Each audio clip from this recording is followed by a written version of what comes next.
Hey guys, നമ്മൾ ഇന്നൊരിടം വരെ പോവുകയാണ്. ദേവുടിനെയും കൂട്ടി സർപ്രൈസ് ആണ്. എന്താണെന്നുള്ളത് ഒരു മിനി വ്ലോഗാണ്. ഫുൾ വീഡിയോ കാണാനായിട്ട് ശ്രമിക്കണേ. അതുപോലെ എൻ്റെ ചാനൽ ആദ്യമായിട്ടാണ് കാണുന്നെങ്കിൽ സബ്സ്ക്രൈബ് ചെയ്യാനും ലൈക്ക് ചെയ്യാനും മറക്കരുതേ.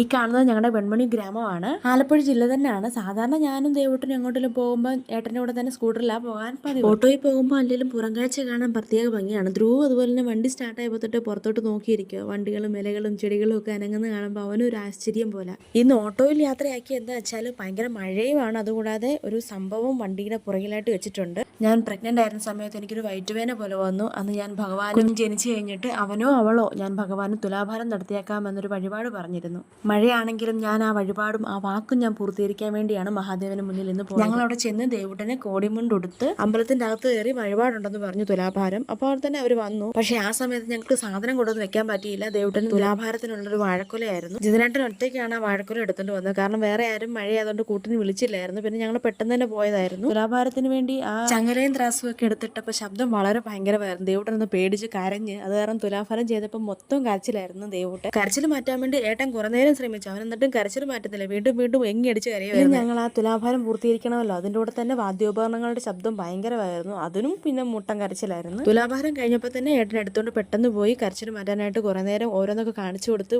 കരച്ചിൽ മാറ്റി. ഏട്ടനാണെങ്കിൽ കുഞ്ഞിനെ ഓരോന്ന് കാണിച്ചു കൊടുക്കുന്നതിന്റെ കൂട്ടത്തിൽ ഞാൻ ആദ്യമായിട്ടാണ് ഒരു മഞ്ചാടിമരം കാണുന്നത്. ഒരുപാട് മഞ്ചാടിക്കുരും കുന്നിക്കുരും ഒക്കെ പോകുന്ന വഴിയിലൊക്കെ കിടന്ന് കിട്ടിയിട്ടുണ്ട്. പക്ഷെ അതിന്റെ മരം ഇതുവരെ ഞാൻ കണ്ടിട്ടില്ലായിരുന്നു. ആദ്യമായിട്ട് ആ മരം കണ്ടത്. എത്ര പ്രായമായാലും നമുക്ക് ചില കാര്യങ്ങൾ കാണുമ്പോൾ ഒരുപാട് ചെറുപ്പത്തിലേക്ക് പോകുന്ന പോലെ ഫീൽ ചെയ്യും. ദേവുട്ടന്റെ കരച്ചിലൊക്കെ മാറി. എന്നാൽ തിരിച്ച് വീട്ടിലേക്ക് പോകാന്ന് കരുതിയപ്പോഴാണ് അമ്പലത്തിലെ ശിവേലിക്ക് ഇറങ്ങിയത്. ഭഗവാനും ഭഗവതിയും വലം വെച്ച് അമ്പലത്തിന്റെ മുൻപിലേക്ക് വരുമ്പോൾ തൊഴുതിട്ട് പോകാമെന്ന് കരുതി കുറച്ചു നേരം ഞങ്ങൾ അവിടെ വെയിറ്റ് ചെയ്തു. ചെങ്ങന്നൂർ മഹാദേവ ക്ഷേത്രത്തിൽ വന്നിട്ടുള്ള ഒരു കമന്റ് ചെയ്യണേ.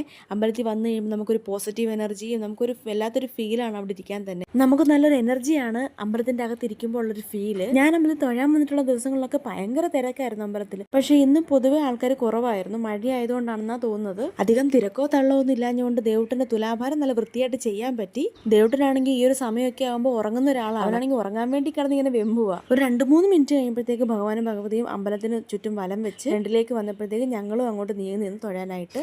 മഹാദേവനും ഭഗവതിയും വരുന്ന കാണുമ്പോൾ വല്ലാത്തൊരു സന്തോഷം തന്നെയാണ്. ഞാൻ എപ്പോഴും ഈ അമ്പലത്തിൽ വന്ന് പ്രാർത്ഥിക്കാറുള്ളതാണ്. എനിക്ക് നല്ലൊരു പോസിറ്റീവ് എനർജി കിട്ടുന്നത് ഈ ഒരു അമ്പലത്തിൽ വന്ന് തൊഴുമ്പോഴൊക്കെ ആയിരുന്നു. അതുപോലെ ചെങ്ങന്നൂരമ്മ തൃപ്പൂത്തായിരിക്കുന്ന സമയത്ത് വന്ന് പ്രാർത്ഥിച്ച ആഗ്രഹങ്ങളൊക്കെ എനിക്ക് സാധിച്ചു കിട്ടിയിട്ടുണ്ട്.